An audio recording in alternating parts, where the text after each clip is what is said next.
본디오 빌라도에게 고난을 받으사 십자가에 못 박혀 죽으시고 장사한 지 사흘 만에 죽은 자 가운데서 다시 살아나시며 하늘에 오르사 전능하신 하나님 우편에 앉아 계시다가 저리로서 산 자와 죽은 자를 심판하러 오시리라. 성령을 믿사오며 거룩한 공회와 성도가 서로 교통하는 것과 죄를 사하여 주시는 것과 몸이 다시 사는 것과 영원히 사는 것을 믿사옵나이다. 아멘. 344장 찬송 드리겠습니다. 344장 찬송. 믿음으로 가리라. 주님 가신 고난의 길, 주님 말씀 붙잡고 승리하며 살아가리. 주님 앞에 나아가 무릎 꿇어 간구하고 겸손하게 주님 섬겨 새 힘을 얻으리라. 고난 중에 있을 때 소망 중에 기뻐하며 주님 말씀 따라서 기쁨으로 살아가리. 주님 앞에 나아가 무릎 꿇어 간구하고 겸손하게 주님 섬겨 새 힘을 얻으리라. 악한 세력에 워사 큰 고난이 닥쳐와도 주님 말씀 붙잡고 권능으로 물리치리. 주님 앞에 나아가 무릎 꿇어 간구하고 겸손하게 주님 섬겨 새 힘을 얻으리라. 아멘. 우리 합심으로 가정들을 위해서, 우리가 결손된 가정들이 너무 많죠. 아픔을 당하는 가정들 많습니다. 우리 교회도 있을 수 있겠죠. 이런 분들을 위해서 빨리 치유되고 회복되도록 우리 가정을 위해서 기도하도록 하겠습니다. 살아계신 우리 하나님, 은혜를 참으로 감사를 드립니다. 오늘 이 시간도 우리를 보내시고 기도할 사명을 주셔서 임열게 하셨습니다. 주님이 원하시는 그 가정을 되도록 우리가 합심하여 기도하게 하여 주시기를 간절히 빌고 합니다. 우리나라는 OECD 국가 가운데 하나님이 아시다시피 맨 꼴찌로 이혼율이 제일 높은 그런 나라로 우리나라가 이렇게 있습니다. 하나님 아버지, 주님께서 긍휼히 여겨주시고 이 결손되고 파손된 이 가정들을 주님께서 회복시켜 주시고 하나님 귀한 자녀들을 주님 더 깊이 있게 사랑해 주시기를 간절히 빌고 원합니다. 하나님 아버지, 오늘 또 사랑하는 귀한 주의 종들이 가정을 위해서 기도했사오니 하나님께서 들응답하시고 이 일을 통해서 주께 영광 돌리는 삶이 되도록 은총 베풀어 주시기를 간절히 빌고 원합니다. 오늘도 몸된 교회를 사랑하셔서 귀한 종들이 하나님의 나라와 그 뜻을 이 땅에 이루기 위해서 간구하오니 하나님 오셔서 역사하시고 은총 베풀어 주시옵소서. 우리 구주 예수님의 이름으로 감사하고 기도드리옵나이다. 아멘. 하나님의 말씀 사사기 11장에서 보시도록 하겠습니다. 사사기 11장에 있는 말씀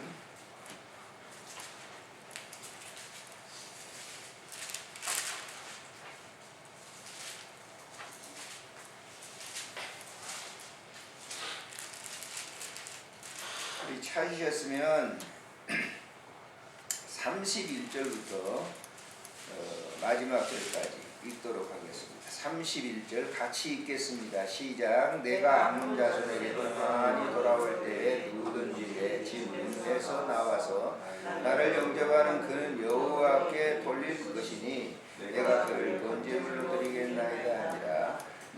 입다가 암몬 자손에게 이르되 그들과 싸우더니 여호와께서 그들을 그의 손에 넘겨주시매 아로엘에서부터 미느대 이르기까지 20성읍을 치고 또 아벨 그라밈까지 매우 크게 밀치니 이 암몬 자손이 이스라엘 자손 앞에 항복하였더라.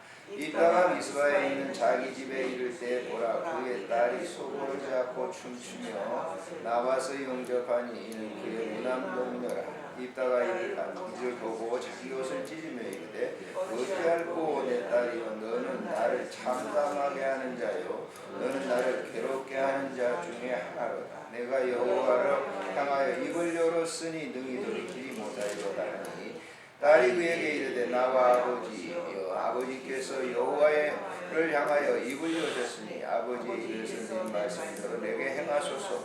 이는 여호와께서 아버지를 위하여 아버지의 대적 암몬 자손에게 원수를 갚으셨음이니이다 하니라. 또 그의 아버지에게 이르되 이 일만 내게 허락하사 나를 2달만 버려두소서. 내가 내 여자 친구들과 산에 가서 나의 처녀로 죽음을 인하여 애곡하겠나이다 하니 그가 이르되 가라 하고 2달을 기한하고 그를 보내니 그가 그 여자 친구들과 가서 산 위에서 처녀로 죽음을 인하여 애곡하고 2달 만에 그의 아버지로에게로 돌아온지라. 그는 자기가 소원한 대로 딸에게 행하니 딸이 남자를 알지 못하였더라. 이것이 이스라엘의 한숨이 되어 이스라엘의 딸들이 해마다 가서 길르앗 사람 입다의 딸을 위하여 나흘씩 계곡하더라. 아멘. 입다 사사에 대한 기록입니다만은 사람들은 흔히 소원을 하죠. 기도를 하다가 또 메시지를 듣다가 하나님 내가 이렇게 하겠습니다 하고 하나님과 약속을 하는 거예요. 그런데 그 하나님과 약속이 자신에게 큰 올무가 돼서 평생 동안을 그것 때문에 좀 어려움을 당하는 그런 가정들을 저는 여러 번 봤어요. 여러 번. 우리 친구에도 하나 그렇습니다만 부모님 권사님이 열심히 했어요. 그러니까 그때는 부흥회도 많이 하고 그랬잖아요. 그러니까 우리 아들을 하나님 앞에 서원해서 이제 같이 했습니다. 목사로 세우겠습니다. 근데 그 아들이 그렇게 잘합니까? 품속에 있을 때처럼 잘하냐 말이에요. 안 잘하죠. 삐딱하게 나가. 삐딱은 아니지만은 하여튼 그 길 안 걸어갔어요. 저 같이 신학을 같이 들어갔는데 다니다 그만뒀다고. 사업을 하는데 결국은 다 말아먹었어요. 부모님들이 가지고 있는 재산을 다 말아먹었어요. 그 판에 이제 늦게 신학을 해가지고 목사는 되긴 됐어요. 목사 되자마자 얼마 안 있다가 신학교 거기서 일을 좀 보다가 그만 은퇴를 했죠. 근데 그 어머니도 그 어머니지만 어머니도 그렇게 매 있었을 거예요. 그 때문에. 아들도 어때요? 어머니가 늘 얘기했으니까 그게 귀에 늘 정리해가지고 사업을 해도 항상 뭐예요? 안 되면 뭐예요? 내가 그 길까지 안 와서 그러지 않았나. 가진 않으면서 내가 그 길까지 안 와서 사업하는 것마다 안 되는구나. 그래서 그것이 평생 자기를 올무로 매가지고 어려움을 당하게 하는 것을 저는 제 친구니까 잘 알잖아요. 그러면 우리 친구만 그랬느냐? 예전에는 흔히 그랬어요. 그래서 목사 된 사람도 많이 있지만은 그런 이 원치 않는 그 일로 인해서 목사가 돼가지고 하는 그런 경우도 굉장히 많아요. 그것 때문에 내가 우리 어머니가 서원했는데 우리 부모가 서원했는데 그래서 목사가 됐어. 그런데 그런 목사의 길이 정말 하나님이 단독적으로 부르는 그 목회 사역과 같은가? 그렇지 않아요. 목회하면서도 정말 사명 없이 목회하는 그런 경우가 굉장히 많다. 그 나는 목회자는 구약 성경 신약이나 구약이나 물론 그런 예도 있지만은 하나님께서 다이렉트로 그를 만나서 너는 내 것이다. 네가 내 사역을 해야 된다. 사도 바울처럼 말입니다. 그래야 진정한 목회가 되는 거예요. 목회 삶이 아주 즐기면서 할 수 있어요. 오늘 이 본문을 보게 되면 입다가 암몬과 전쟁을 했어요. 전쟁을 할 때 어떤 이유에서인지 모르지만은 그는 하나님께 서야 그래요. 내가 이 전쟁에 이기고 우리 고향으로 돌아가면 맨 먼저 나와서 환영하는 사람을 하나님께 바치겠습니다. 그건 제물로 드리겠다는 거예요. 구약은 그런 제물의 의미를 두고 얘기를 하는데, 여기 지금 34절 보면은 보세요. 입다가 미스바에 있는 자기 집에 이를 때에 그의 딸이 소고를 잡고 춤추며 나와서 영접하니 그는 무난동네라고 했어요. 입다가 이것을 보면서 설마 자기 딸이 그렇게 나와서 할 줄 몰랐죠. 여기 보세요. 옷을 찢으며 이르되 어찌 알고 내 딸아. 내가 하나님하고 약속을 했는데, 그의 딸도 그의 아버지에 대해서 알기 때문에 아버지의 뜻대로 하겠는데, 내가 참 2개월 동안만 저 산에 올라가서 우리 친구들과 같이 내가 천으로 이렇게 죽는 것에 대해서 슬퍼해 하겠다 그랬어요. 여러분, 우리가 재물이 되면 어떻게 되겠어요? 기쁨으로 드려야 되잖아요. 근데 이 자기 생각들이 굉장히, 소원이라고 하는 것은 흔히 굉장히 자기 생각이 다분히 들어갈 수가 있어요. 그래서 우리가 소원할 때는 함부로 해서는 안 된다고. 일시적인 어떤 기분에 의해서. 혹시 여러분들이나 저도 말이죠, 살아오는 과정 가운데 그냥 기도를 했어요. 근데 잊어먹을 수도 있을 거예요, 소원에서. 근데 곰곰이 살펴봐야 돼요. 무엇 때문에 내가 신앙생활에 굉장한 자유함이 없고 평안이 없다고 하면 뭔가 한번 생각해 볼 필요가 있어요. 깊이 있게. 과거를 이렇게 돌이켜 볼 필요가 있다고. 근데 그런 올무가 딱 매있게 되면 항상 그것이 뭐예요? 자기에게 엄청난 뭐예요? 부담을 준다라고 하는 거예요. 신앙생활이라고 하는 게 자유가 없었지. 기쁨이 없잖아요. 항상 그것에 매여가지고 있기 때문에. 소원이라고 하는 것 때문에. 그냥 함부로 하는 거 아니에요. 기도라고 하는 것이 언제나 제가 말씀을 드렸지만은, 기도는 내 뜻을 이루는 게 아니란 말이에요. 내가 이런 목적을 했으니까, 내가 우리 자녀들에게, 내가 어떤 사업에 대해서 이것을 이루기 위해서 기도를 갖다 막 하는 분들이 있어요. 그건 부질없는 짓이에요. 기도는 내 뜻 이루는 게 아니고 누구의 뜻을? 하나님의 뜻을, 하나님의 나라가 내 안에 오도록 하는 거예요, 기도가. 근데 흔히 우리는 그 기도 속에 구약적인 요소에 소원을 내서 자기가 거기에 평생을 얽매가지고, 마지막 우리가 입다를 한번 심정을 한번 보세요. 하나님 앞에 소원하여 드리는 이 소원에서 드렸는데, 그 입다의 심정이 어땠어요? 기쁘게 드렸습니까? 오늘 깊이 한번 보십시오. 기쁘게 드리지 않았어요. 그리고 그것이 계속적으로 자기에게 부담을 안고 마지막 눈 감을 때까지 이것은 자기에게 고통을 주었어요. 그리고 자기뿐만이냐? 이스라엘 사람들이 관습이 되어 그랬잖아요. 이게 이스라엘 사람들이 관습이 되어 해마다 길르앗 사람 입다의 딸을 위하여 나흘씩 애곡했다. 다른 사람들에게도 파급된 영향이 있어요. 자, 서원을 하게 되면, 처음으로 돌아와서 우리 친구 한 예를 제가 들었습니다만, 자, 서원은 본인 당사자 한 사람이 하는 거예요. 그런데 거기에 연관된 모든 사람들이 뭐예요? 자, 우리 친구가 같이 신학을 하다 그만두고 이제 이렇게 다른 곳에 가서 다른 사업을 합니다. 그러면 그 엄마만 그랬어요. 엄마만, 아이고, 저놈이 내 기도대로 돼야 될 텐데 왜 저럴까? 만날 때마다 어떻게 하겠어요? 그럼 거기에 관계된 형제들은 어떻게 했어요? 또 거기에 신앙생활 같이 했던 교인들은 어떻게 했어요? 여러분, 그런 예 없습니까? 누가 소원을 했는데, 그런 관계 속에서 이렇게 소원을 했는데 말 안 듣고 그러면 권사님이나 집사님들이 와가지고, 아유, 나 이렇게 소원했는데 안 들어, 우리 아들이, 자식이 안 들어. 그러면 어때? 우리 그걸 위해서 기도합니다. 그건 쓸데없는 기도예요. 그건 솔직한 얘기로. 그렇잖아요. 쓸데없는 기도다고요. 그래서 그런 것을 집중적으로 기도할 경우가 있어요. 가만히 분석해 보세요. 그 기도가 바른 기도인가? 아니에요. 그러니까 여러 사람들에게 걸리고 있는 거죠. 관계를 한 소원을 통해서 가족, 그리고 가까이 아는 사람, 모든 사람들이 걸려 있단 말이에요. 덫에 걸려 있는 거예요. 그러니까 그 기도는 안 해도 되는 거예요. 안 해도 되는 기도를 갖다가 기도를 하는 그런 경우가 있어요. 그래서 기도의 응답이라고 하는 것은 세 가지라고 제가 말씀을 언제나 드립니다만, yes, no, 기다려라고 하는 거예요. 하나님이 no 하는 거, 그 기도는 소원했어. 근데 그 기도를 뭐 하려고 하냐, 이쪽으로 얘기할 수도 있다 그 말이죠. 그래서 소원이라고 하는 거는 흔히 우리들이 이걸 잘못 이해를 해가지고 신앙생활을 했을 때 소원을 했어. 덫에 한번 걸려놓으면요, 이거 풀려지지 않아요. 그렇기 때문에 그건 하나님과 독대하면서 진실하게 깊이 있게 그 문제를 놓고 기도를 해가지고 응답을 받아야 돼요. 너 쓸데없이 그렇게 했구나. 그래, 내가 다 그걸 내가 알고 있어.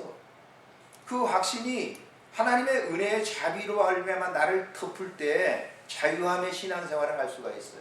그걸 잊어버릴 수가 있다고. 예? 그 계속 두고 오래 간직할수록 그것은 자기 평생 눈 감을 때까지 자기에게 올무를 준다. 그걸 우리가 가르쳐주고 있는 겁니다.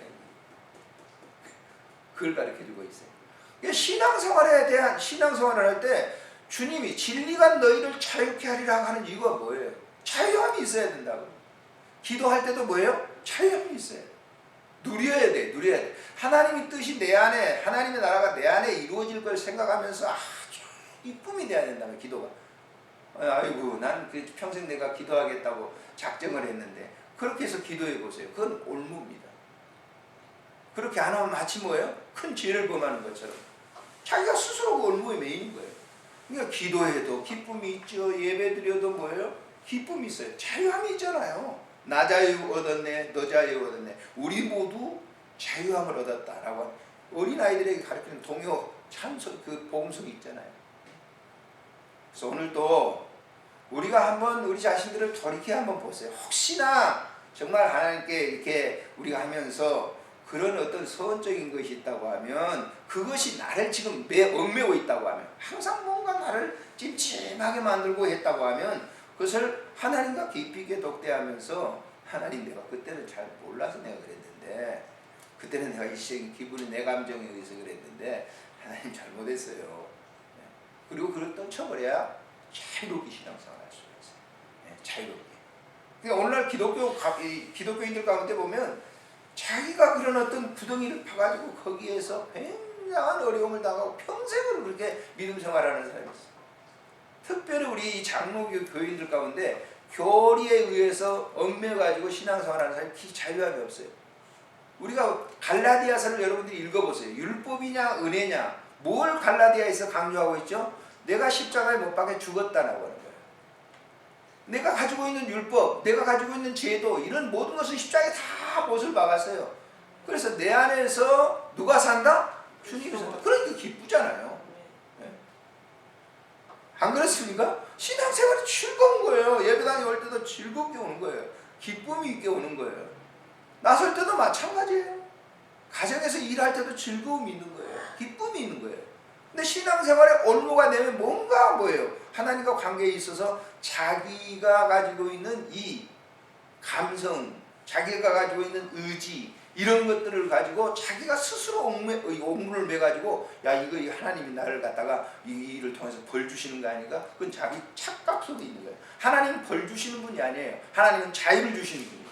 하나님은 은혜를 주시는 분이에요. 그러니까 이 본문을 통해서 우리가 그걸 깨달아야 돼요. 하나님은 나에게 늘 뭐예요? 즐겁게 살도록 우리에게 그런 것을 부여해 줬어요. 여러분, 신약 구약 먹잖아요. 약을 먹잖아요. 약을. 그러면서도 우리는 늘 우울하고 감정적으로 힘을 갖다 수도 없이 지고 있는 그런 이 인상을 가지고 살아가면 안 된다는 거죠. 기도하십시오. 좋으신 하나님, 은혜를 참으로 감사를 드립니다. 오늘도 귀한 말씀을 우리에게 주셨습니다. 우리가 신앙생활하면서 흔히 하나님께 내 개인적인 감정에 의해서 소원을 내서 평생 이것이 올무가 되어 어려움을 당하는 그런 분들이 종종 있습니다. 오늘 또 입다를 보면서 우리가 그런 사실을 이렇게 다시 한번 봅니다. 하나님, 혹시 우리가 과거에 살아오면서 일시적인 그런 감정과 기분에 의해서 하나님께 약속한 것을 지키지 못해서 늘 이 마음속에 괴로움이 있다고 하면 주님과 기도하여 그 문제를 내려놓게 하시고 진정으로 자유롭게 주님을 섬기며 기뻐하고 찬양하고 영광 돌릴 수 있도록 은총 베풀어 주시옵소서.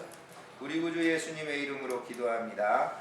아멘. 하늘에 계신 우리 아버지, 이름이 거룩히 여김을 받으시오며 나라의 임하옵시며 뜻이 하늘에서 이루어진 것 같이 땅에서도 이루어지이다. 오늘 우리에게 일용할 양식을 주옵시고 우리가 우리에게 죄진 자를 사하는 것 같이 우리 죄를 사하여 주옵시고